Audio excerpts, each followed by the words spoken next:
और 1 करोड़ लोगों को नौकरी मिली।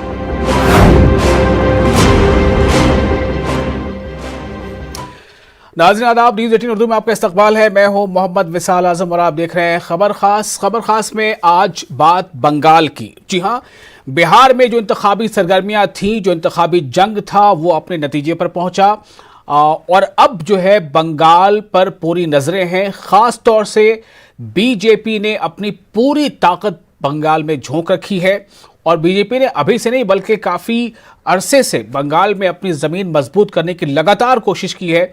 लोकसभा इंतखाबात में बीजेपी को काफ़ी कामयाबी भी मिली थी, लेकिन सबसे अहम सवाल यह है कि क्या ममता बनर्जी आइंदा साल जो इंतखाबात होने वाले हैं, बहुत कम हम कह सकते हैं कि अब दिन में शायद वक्त रह गया हो, तो क्या ममता बनर्जी इस बार फिर टीएमसी को इख्तिदार में वापस ला पाएंगी? क्योंकि पिछली बार 222 सीटों पर कामयाबी हासिल करते हुए ममता बनर्जी ने एक बड़ा जो है सियासी कैनवास वहां पर अपने तैयार कर लिया था। लेकिन इस बार टीएमसी को मुकाबला न सिर्फ बीजेपी से है बल्कि इस बार ऑल इंडिया मजलिस इत्तेहादुल मुस्लिमीन, जी हां, असदुद्दीन ओवैसी की पार्टी अब हैदराबाद तेलंगाना से बाहर निकलकर महाराष्ट्र में अपनी जड़ें जमा चुकी है। बिहार के असेंबली इंतखाबात में एमआईएम के 5 असेंबली अरकान को फतेह हासिल हुई, यानी 5 एमएलए बने हैं। इस बार अब आहट बंगाल में ओवैसी की है, तो क्या इस बार का इंतखाब बंगाल में बहुत दिलचस्प होने जा रहा है? इसी पर खास तौर से आज खबर खास में हम गुफ्तगू करेंगे।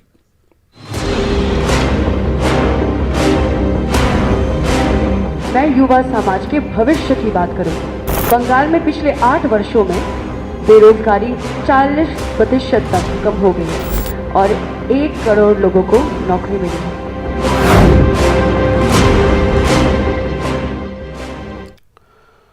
तो दरअसल बंगाल में आइंदा साल इंतखाबात होने हैं, लेकिन गुज़िश्ता साल से ही बंगाल में बीजेपी ने अपनी पूरी कोशिशें वहां पर तेज कर दी हैं, बल्कि लोकसभा इंतखाबात के कबल से ही। और वहां पर ऑल इंडिया मजलिस इत्तेहादुल मुस्लिमीन के असदुद्दीन ओवैसी ने भी अब ऐलान कर दिया है कि इस बार बिहार में जो कामयाबी उन्हें मिली है, उसके बाद अब बंगाल में भी एमआईएम लोगों को एक ऑल्टरनेट वहां पर देगी। और चूंकि जिस तरह से एमआईएम के बारे में कहा जाता है कि एमआईएम का भी अपना एक खास दायरा है, जैसे बीजेपी अपना एक दायरा तैयार करती है सियासत के लिए, जैसे दूसरी पार्टियां अपना अपना एक वोट जो है उसे वोट सेक्टर बनाती है, या आम टर्मिनोलॉजी में उसे हम वोट बैंक कहते हैं, तो एमआईएम भी वहां पर जो है पुरजोर तरीके से इस बार अपने कदम जमाने की कोशिश कर रही है। और ये भी खबरें आ रही हैं कि एमआईएम ने एक तरह से ऑफर किया है कि टीएमसी के साथ हम मिल सकते हैं, यानी टीएमसी की हम मदद कर सकते हैं।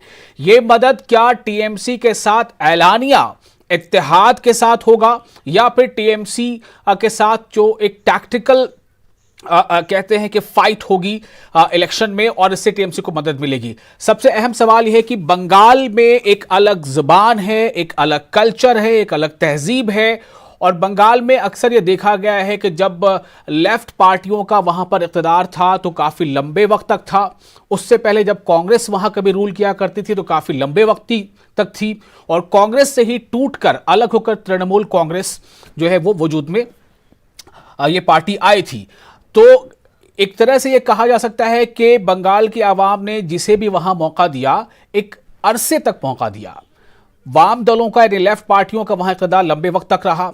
उस पर यह इल्ज़ाम आयद होता रहा कि वाम दलों के, यानी कि लेफ्ट पार्टियों के इक़्तिदार के दौरान बंगाल में तरक्याती काम कम हुए, यानी जो इंफ्रास्ट्रक्चर डेवलप होना चाहिए, जो वहाँ पर इन्वेस्टमेंट होना चाहिए, जो फैक्ट्रियाँ या उससे बढ़कर जो सॉफ्टवेयर का जो अमल दखल है, जो आज जिसके लिए साउथ के ज़्यादातर जो बड़े शहर हैं, बेंगलुरु है या पुणे है या हैदराबाद है, इस तरह का वहाँ कुछ ख़ास काम नहीं हो पाया। लेकिन एक तब्दीली आई और टीएमसी को वहाँ बड़ी कामयाबी मिली 2011 के इंतखाबात में। उसके बाद 2016 के इंतखाबात हुए तो टीएमसी ने अकेले इंतखाब लड़ा, जबकि 2011 में टीएमसी ने कांग्रेस के साथ मिलकर इंतखाब लड़ा था। लेकिन 2016 में जो पिछला इंतखाब था उसमें टीएमसी यानी तृणमूल कांग्रेस ने अकेले चुनावी मैदान में वो तृणमूल कांग्रेस गई और 294 में से 222 सीटें जीतकर आई। ये एक बड़ा जो है वहां पर कह सकते हैं कि इनकलाबी वहां पर एक ये कामयाबी मिली थी। लेकिन इस बार का इंतखाब क्या गुज़िश्ता इंतखाबात की तरह ही होंगे? क्या इस बार ममता बनर्जी के लिए खेल उतना ही या जो इंतखाबी जंग है उतना ही आसान होगा? इस पर कई सवाल उठ रहे हैं, क्योंकि जिस तरह से बीजेपी ने वहां लगातार अपनी जड़ें जमाने की कोशिश की है, बीजेपी की जो सिचुएशन है वो काफ़ी मजबूत मानी जा रही है, यानी कि बीजेपी एक सख्त टक्कर वहां दे सकती है टीएमसी को। तो टीएमसी के लिए सवाल यह है कि क्या टीएमसी अपना वजूद बरकरार रख पाएगी? क्या ममता बनर्जी की टीएमसी फिर से इक़्तिदार में इस बार आ पाएगी? मगरबी बंगाल में कुल 294 असेंबली सीटें हैं और इनमें से 2016 में जब इंतखाबात हुए थे, जब पिछला इंतखाब हुआ था, तो टीएमसी को मिली थी 222 सीटें और 2016 में कांग्रेस को मिली थी 23 सीटें। यानी 2016 यानी पिछले इंतखाब में कांग्रेस और बायां बाजू जमातों ने इत्तेहाद किया था, लेकिन इसके बावजूद कोई बड़ी कामयाबी मगरबी बंगाल में इस इत्तेहाद को नहीं मिली थी। इस इत्तेहाद में अलग अलग अगर हम देखें तो कांग्रेस को मिली थी 23 सीटें 2016 में और सीपीआईएम को मिली थी 19 सीटें। सीपीआई को मिली थी 1 सीट। और 2011 के इंतखाबात में टीएमसी और कांग्रेस का इत्तेहाद था, जो 2016 में बदल गया। इस बार फिर से जो लेफ्ट पार्टियां हैं, इन्हें खास तौर से सीपीआई, सीपीआईएम, ये इनका जो इत्तेहाद है वो कांग्रेस के साथ है। और आज ही एक बड़ी रैली भी कोलकाता में हो रही है सीपीआई सीपीएम की, यानी कि लेफ्ट पार्टी की और कांग्रेस की। तो ऐसे में ये सवाल पैदा हो रहा है कि क्या इस बार का जो मगरबी बंगाल का इंतखाब होगा वो अलग होगा, या फिर से एक बार बंगाल की आवाम जिस तरह से इससे पहले काफ़ी अरसे तक मौका देती रही है, 3 टर्म तक या 4 टर्म तक, यहाँ तक कि 5-5 टर्म तक, तो क्या इस बार फिर से बंगाल की आवाम ममता बनर्जी पर ही भरोसा करेंगी? एक सवाल है। हमारे साथ कुछ देर में तमाम मेहमान जुड़ने वाले हैं। हमारे साथ नरेश श्रीवास्तव बीजेपी से जुड़ रहे हैं और हमारे साथ कुछ देर में जुड़ेंगे आसिम वकार, जो एमआईएम के बंगाल इंचार्ज हैं, एमआईएम के तर्जुमान भी हैं। मोहम्मद रियाज हमारे साथ जुड़ेंगे, टीएमसी के लीडर हैं, और हमारी रिपोर्टर शबाना जावेद भी हमारे साथ जुड़ेंगी। हम सबसे पहले नरेश श्रीवास्तव का रुख करते हैं। नरेश जी, आपको मेरी आवाज़ मिल पा रही है?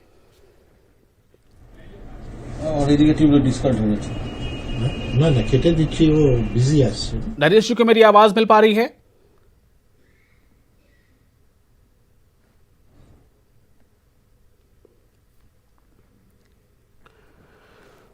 तो नरेश श्रीवास्तव हमारे साथ होंगे, बीजेपी के लीडर हैं। आसिफ वकार होंगे, एमआईएम के बंगाल के इंचार्ज हैं। मोहम्मद रियाज टीएमसी के लीडर हैं और रिपोर्टर शबाना जावेद हमारे साथ जुड़ेंगी।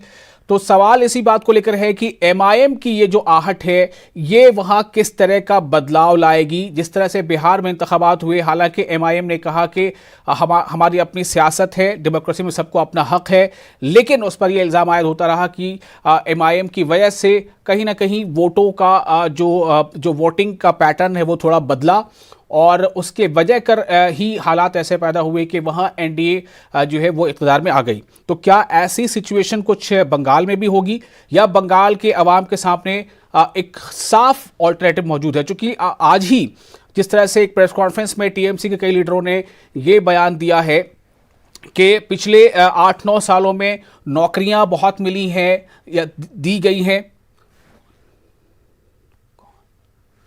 नरेश हमारे साथ जुड़ चुके हैं। नरेश श्रीवास्तव जी बीजेपी के लीडर हैं। नरेश जी, आपका बहुत वेलकम है न्यूज़ 18 उर्दू चैनल में। मेरा आपसे सवाल ये है कि इस बार जो मगरबी बंगाल में असेंबली इलेक्शन होंगे अगले साल, उसको लेकर आपकी तैयारियां कैसी हैं, और क्या आपको लग रहा है कि कितना अहम होगा आने वाला ये चुनाव?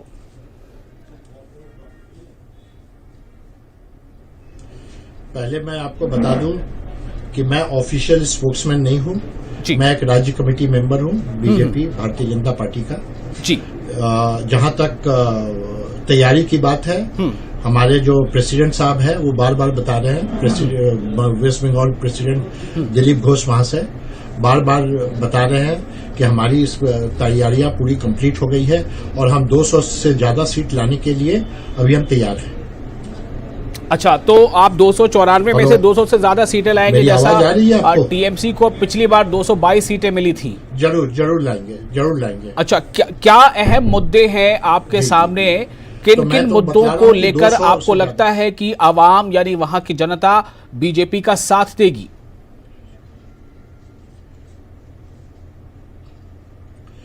देखिए ममता जी, पहला तो बात है कि हमारे पास में जो चेहरा है वो है मोदी जी का, जो करिश्मा है, जो मोदी जी जितना काम किए हैं गरीब लोगों के लिए। आयुष्मान भारत बंगाल में नहीं घुस पाया, ममता बनर्जी घुसने नहीं दी, लेकिन ये जो लाभ है गरीबों को, ये जो मुफ्त में मेडिकल फैसिलिटीज और किसानों के लिए कृषि बिल, ये सारे चीजें काफी, और लॉकडाउन में जिस तरीके से मोदी जी ने पूरे देश को संभाला है, ये हम लोगों के साथ है और ये हम लोग का बहुत प्लस पॉइंट है। और ममता बनर्जी जो है वो पूरा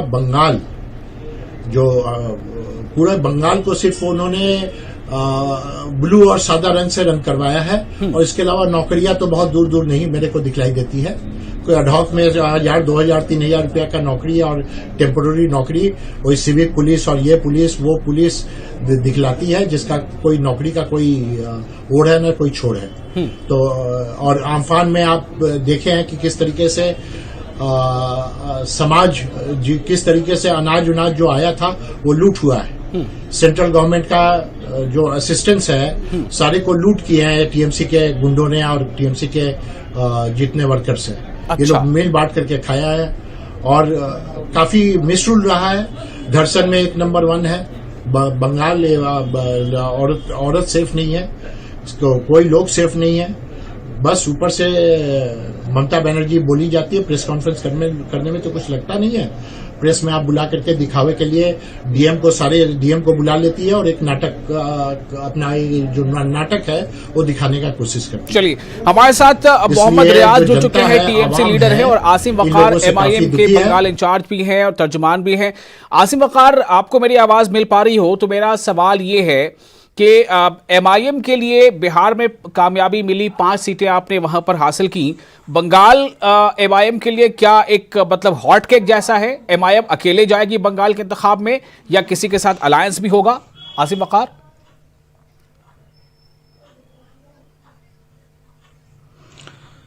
देखिए जनाब असद ओवैसी साहब ने ये बात साफ कर दी है कि अभी हम बंगाल के जो हमारी टीमें हैं उनके साथ हम बैठक करेंगे।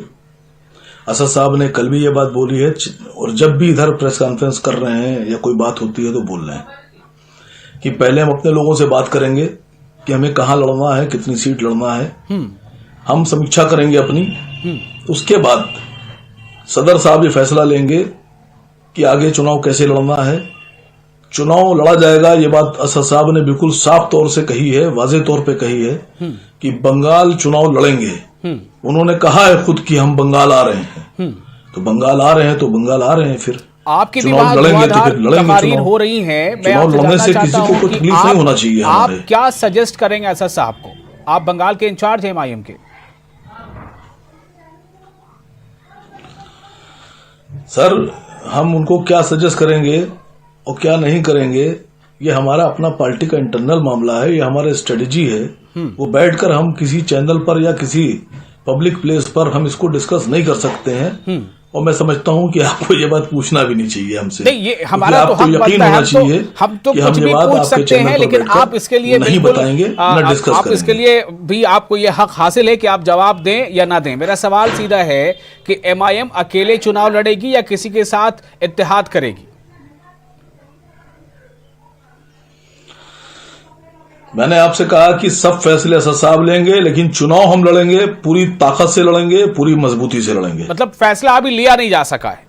जी रियाज साहब, टीएमसी से आप हैं, इस बार क्या आप पिछली बार वाला मतलब जो तारीख थी दोहरा पाएंगे? 294 में से 222 सीटें, चैलेंजेस बहुत बड़े बड़े हैं। बीजेपी ने जबरदस्त टक्कर का माहौल बना रखा है, एमआईएम भी मैदान में कूद रही है। टीएमसी के लिए कितना मुश्किल होगा ये इलेक्शन? जी बहुत बहुत शुक्रिया जी। पहले तो आप दुरुस्त कर लें कि मेरा नाम रियाज अहमद है। जी हाँ, मोहम्मद रियाज अहमद साहब। जी बिल्कुल जी। तो आप दुनिया जानती है जो बच्चे एग्जाम की तैयारी कर लेते हैं उन्हें इम्तिहान से कोई डर नहीं लगता। हम लोगों ने 34 साल मार्क्सवादी कम्युनिस्ट पार्टी के खिलाफ में तहरीकें चलाकर और जो बंगाल खूनी बंगाल था उस बंगाल में परिवर्तन लाए हैं, तब्दीली आई है, अमन कायम हुआ है। जिस जंगल महल में लोग जाने के लिए डरते थे इनके मुख्यमंत्री आज उसी जंगल महल में जहां पर लोग चींटियों का अंडा खाया करते थे, जंगली जानवरों को मार के खाया करते थे, घास वगैरह खाया करते थे, आज वहां अनाजें मुफ्त मिल रही है। तो मेरा कहना यह है कि ममता बनर्जी ने पूरे बंगाल में अमन लाई है, जमहूरियत को कायम किया है। इससे पहले जो खूनी राजनीतिक थी उसको खत्म किया है। साथ ही साथ बंगाल तरक्की की है और हम लोग काम किए। काम के बुनियाद पर आज आप देखेंगे कि ममता बनर्जी के स्कीम को न सिर्फ हिंदुस्तान बल्कि आप देखिएगा कि उन्होंने इसको तस्लीम किया है। हमारे दो स्कीम, एक सबूत साथी और एक कन्याश्री, दोनों बैनुल-अक़वामी सतह पर इनाम याफ्ता है और ममता बनर्जी की सराहना हो रही है। जो बच्चियां या जो बच्चे स्कूल छोड़ दे रहे थे, ड्रॉप आउट हो रहा था, आप देखिएगा पूरे हिंदुस्तान में इसका रेशियो मगरबी बंगाल में कम हुआ है। इसलिए लेकिन अभी नरेश श्रीवास्तव तो तमाम इसके उलट बातें कर रहे हैं। वो कह रहे हैं औरतें सेफ नहीं है, नौकरी का यहाँ पर नामो निशान नहीं है, केंद्र से आने वाले स्कीमों का यहाँ पर ठीक से इंप्लीमेंटेशन नहीं है। हमारे साथ मौजूद है नरेश श्रीवास्तव जी बीजेपी के। देखिए, बीजेपी के जो प्रवक्ता बोल रहे थे उनकी आवाज मुझे साफ तौर से सुनाई नहीं दी। बीजेपी के लीडर है जी हाँ, तो लीडर हैं, तो उनकी आवाज मुझे सुनाई नहीं दी। बैरकैप आपके जरिया से मुझे मालूम हुआ है ये लोग ख्वाबो ख्याल में हैं। यहाँ 38 इनको बंगाल में आप समझ लीजिए कि इनका कोई लीडर काम के लायक नहीं है। आज बंगाल को 5 हिस्से में बांटकर बाहर से लोग ला रहे हैं। अब जो लोग बंगला नहीं जानते, जो यहाँ की तहजीब नहीं जानते, जो यहाँ के कल्चर नहीं जानते, जो यहाँ के तमद्दुन से नावाकिफ हैं, जो यहाँ के जुबान से नावाकिफ है, जो यहाँ के भगवान से नावाकिफ है, जो यहाँ के कार्यकर्ता हैं उनसे नावाकिफ है, और ऐसे लोग आकर यहाँ पर सिर्फ घूमने का काम करेंगे। लेकिन लोकसभा इंतखाबात में तो बीजेपी ने कामयाबी हासिल की थी, अच्छी कामयाबी हासिल की, वो कैसे हो गया? जी अगर इस तरह से देखिएगा तो बिहार में 40 सीट से 39 सीट बीजेपी जीती थी। दिल्ली देखिएगा 7 सीट से 7 सीटें दिल्ली में जीत ली गई थी। तो लेकिन नतीजा तो आपके उसके मुखालिफ था, मुताजात था। इसी तरह से एक सवाल यहाँ पर आसिम रियाज अहमद साहब काम किए हैं। रियाज अहमद साहब, क्या टीएमसी इस बार इंतखाब में अकेले जाएगी? अकेले चुनाव लड़ेगी टीएमसी या किसी के साथ अलायंस भी होगा? मेरी बात पूरी हो जाने दीजिए। देखिए, हम लोग काम किए हैं मगरबी बंगाल में, आप भी जानते हैं, दुनिया जानती है। मगरबी बंगाल में ममता बनर्जी का कन्याश्री हो, जुबाश्री हो, रूपाश्री हो, आज बच्चियों का शादी के लिए अगर हमारे घर में 4 बच्चियां हैं तो 4 बच्चियों को 25-25 हजार करके 2 लाख रुपया उनके घर में मिल रहा है। और यहाँ पर राशन जो है, ममता बनर्जी 9 करोड़ जनता को राशन दे रही है, मुफ्त में राशन दे रही है। कहाँ मिलेगा इस तरह का? नरेश श्रीवास्तव जी, कैसे आप अपनी जगह बना पाएंगे? रियाज अहमद साहब के पास एक नहीं बहुत सारे काम हैं टीएमसी के गिनाने को।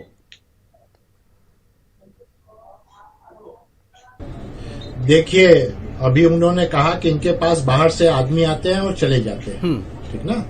इनफैक्ट बाहर से तो आदमी आतंकवादी यही लोग लेकर के आते हैं। सारा बीरभूम आज बम के मसाला के ऊपर में बैठा हुआ है। इनका ये पोर्ट करने का बीच में आना चाह रहा हूँ आपके। हम तो भारतवासी है और हमारे जो लोग हैं भारतवासी है, वो आते हैं यहाँ पे। नंबर 1। नंबर 2, मैं कहता हूँ कि इनके पास जो मुंह था वो सारा पहले से ही लोग बोलते थे कि एक पोस्ट और बाकी सब लैंप पोस्ट। वो जो एक पोस्ट था वो भी ढह गया है, अम्फान में चला गया है। पैसा लूट मार करके सारे टीएमसी वर्कर खाए हैं। आपको कोरोना का भी पैसा, कोरोना का भी जो अन्न था उसको भी बिक्री कर करके सारे लोग अपने अपने घर में घुसा लिए हैं। आप कौन सा नौकरी की बात करते हैं मेरे को नहीं मालूम है। मेरे को ये मालूम है कि कुछ लोगों को नौकरी मिला है टीटीसी प्राइमरी में नौकरी मिला है वो पैसा पे कर करके नौकरी मिला है, जो हमारे पास इंफॉर्मेशन है, मेरे पास नहीं, सारा बंगाल में इंफॉर्मेशन है। और एक बार बीजेपी की सरकार आने दीजिए, सारे लोग जेल के भीतर होंगे। ठीक है, आसिफ वकार साहब, आपका कुछ रिएक्शन है? जल्दी से आप अपना रिएक्शन दीजिए, फिर हमें शबाना के पास जाना है। जी देखेगा। देखिए, मैंने अभी टीएमसी के जनाब रियाज साहब की बात सुनी। रियाज साहब नहीं बता पाएंगे कि मुसलमानों को ममता जी ने 10 साल में क्या दिया। मैंने 3 साल पहले जब मैं बंगाल पहली बार गया था तो मैंने ये बात बोली थी कि 70 साल के आजादी के इतिहास में सबने हुकूमत की, सीपीएम ने की, कांग्रेस ने की, ममता जी ने की, लेकिन मुर्शिदाबाद जिसका जिक्र, मुर्शिदाबाद जिले का जिक्र जिसमें सच्चर कमेटी ने भी किया अपने किताब में, उसमें कमीशन में, उस जिले में एक भी यूनिवर्सिटी नहीं दी है, एक भी विश्वविद्यालय मुसलमानों को नहीं दिया गया है। और वीरभूम जैसे जिलों में 4-4 यूनिवर्सिटी दी है इन्हें। जो लोग 10 साल हुकूमत करने के बाद एक जिले में एक विश्वविद्यालय नहीं बना पा रहे हैं, उनसे आप उम्मीद रखते हैं ईमानदारी की और इंसाफ की? जिन मुसलमानों ने बंगाल में मजलिस इत्तेहादुल मुस्लिमीन के साथ खड़े होकर हिम्मत करके आवाज उठाई, ममता बनर्जी ने, उनकी सरकार ने, उनकी पुलिस ने जुल्म और ज्यादती की इंतहा क्रॉस कर दी। हमारे 35 से ज्यादा कार्यकर्ताओं को, नेताओं को जेल में ठूस दिया गया, उनके कारोबार पे हमला किया गया। ये ममता बनर्जी की सरकार है। बंगाल में सबसे ज्यादा अगर वक्फ की प्रॉपर्टीज किसी के पास है तो सरकार के पास है। जो मुसलमानों की प्रॉपर्टीज पर कुंडली मारकर ममता बनर्जी की सरकार बैठी हुई है और उन प्रॉपर्टियों से अरबों रुपए की कमाई कर रही हैं, और उन अरबों रुपए की कमाई में मुसलमानों का हिस्सा कोई नहीं है। ना मुसलमानों के बच्चों को आप एजुकेशन दे रही हैं। तो एक तरफ सीधे तौर पर आप देख रहे हैं कि एमआईएम का सीधा ऐलान है कि ममता ने मुसलमानों को सिर्फ वोट के लिए इस्तेमाल किया, उनकी तरक्की नहीं की। ये एमआईएम का कहना है। बीजेपी का कहना यह है कि ममता जी ने बाहरी लोगों को बसा दिया और वहां पर तरक्याती काम नहीं हुए। शबाना एजाज हमारे साथ मौजूद है। रियाज अहमद साहब, मैं आपके पास आऊंगा रिएक्शन के लिए। शबाना एजाज हमारे नुमाइंदा मौजूद है हमारे साथ। शबाना, आपको मेरी आवाज मिल पा रही हो तो मैं ये जानना चाहूंगा कि इस वक्त जो अभी हालात दिख रहे हैं, इंतखाबी माहौल, वो कैसा है, और क्या इस बार शबाना ममता बनर्जी के लिए उतना ही आसान होगा आने वाला इंतखाब जैसा कि 2016 में जो परफॉर्मेंस रही थी टीएमसी की?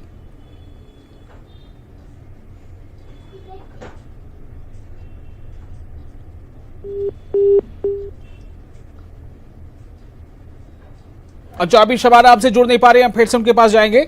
नरेश श्रीवास्तव जी, क्या ये जो मुद्दे हैं जो अभी एमआईएम कह रही थी, मतलब एमआईएम की एंट्री से भी क्या बीजेपी को कोई फायदा हो जाता है क्या, नरेश जी? देखिए, हम लोग तो कौन आता है और कौन जाता है इस फायदे में नहीं जाते हैं। हमारे प्रधानमंत्री काफी ग्रोइंग इंडिया को दिए हैं, काफी चमकता हुआ इंडिया को दिए हैं। हम अपने कामों को ही देखते हैं और काम करना चाहते हैं आवाम के लिए, और उसके ऊपर में हम वोट करेंगे। लेकिन प्रधानमंत्री तो मतलब वो तो ये तो यहाँ पे स्टेट का इलेक्शन है ना नरेश जी, ये तो स्टेट का इलेक्शन है ना, यहाँ तो मुख्यमंत्री चुना जाना है। जी हाँ, लेकिन सेंट्रल जी लेकिन ओवरऑल तो ऊपर से नीचे तक उतरता है ना। डेमोक्रेसी है, स्टेट की अपनी गवर्नमेंट होगी, स्टेट का अपना फंड होता है, स्टेट का अपना बजट होता है, स्टेट की अपनी प्रायोरिटीज होती हैं। जी जरूर होता है।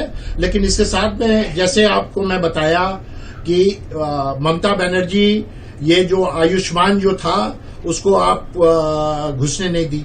ये तो कम से कम यदि बीजेपी की सरकार जहां जहां है वहां पे सारे गरीब लोगों को मिल रहा है, काफी सारे। तो जो फायदे हैं सेंट्रल गवर्नमेंट को तो उतरने नहीं देती है कि हम उनका पॉपुलैरिटी बढ़ जाएगा। लेकिन जनता सब देख रही है, इनको कभी नहीं छोड़ेगी और गरीब जनता इनको माफ नहीं करेगी ममता बनर्जी को। ठीक है, रियाज अहमद साहब, मैं फिर से आपके पास आ रहा हूं। आसिफ वकार ने सवाल उठाया है कि मुसलमानों को सिर्फ टीएमसी ने वोट के लिए इस्तेमाल किया, मुसलमानों को तरक्याती काम नहीं दिए, मुर्शिदाबाद जैसे जगहों में एक यूनिवर्सिटी 10 साल में नहीं दे पाए। क्या जवाब है? देखिए, सबसे पहले बीजेपी के जो लीडर बोल रहे थे, इनको मालूम नहीं है, पता नहीं कहाँ रहते हैं।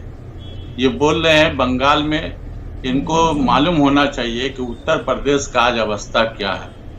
इनको मालूम होना चाहिए कि जिस गुजरात को ये लोग बोल रहे हैं कि गुजरात बंगाल को गुजरात बना देंगे। उस गुजरात में नरेंद्र मोदी ने कौन सा खेला खेला था। और जहां तक आतंकवादी का बात है, तो आज तक पुलवामा में क्या हुआ, कैसे हुआ, कौन किया, क्या कराया, कैसे कहां से आरडीएक्स आया, आज तक पता नहीं हुआ, पता ही नहीं लगाया गया, ना ही कोई अरेस्ट।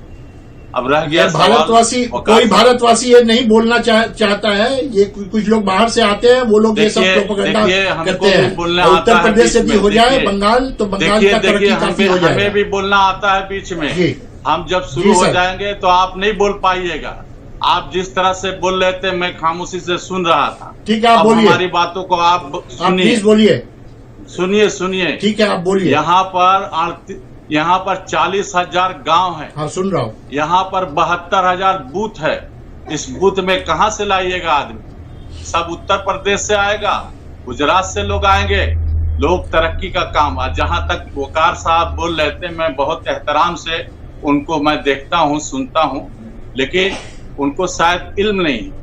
वो बंगाल में आते हैं, किसी होटल में ठहर कर चले जाते हैं। उनको मालूम होना चाहिए कि आज बंगाल में मार्क्सवादी कम्युनिस्ट पार्टी के जमाने में मुसलमानों को गुलाम बना दिया गया। नहीं, एक छोटा सा सवाल का जवाब था, क्या मुर्शिदाबाद में पिछले 10 सालों में कोई एक यूनिवर्सिटी या बड़ा कॉलेज खुला? अरे सुन लीजिए, पहले सुन लीजिए।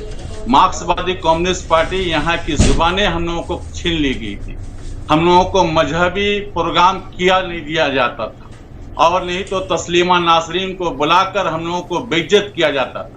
ऐसे में ममता बनर्जी आई और हम लोगों के लिए खास करके अकलियतों का काम करना शुरू। चलिए, बहुत बहुत शुक्रिया। वक्त की कमी है, मैं माजरत चाहूंगा, लेकिन ये जरूर आपसे दावा करता हूं और अपने नाज़रीन से भी वादा करता हूं कि अब बंगाल इंतखाबात से जुड़े हम प्रोग्राम इसी तरह से करते रहेंगे। बहुत शुक्रिया आप लोगों का। आदाब।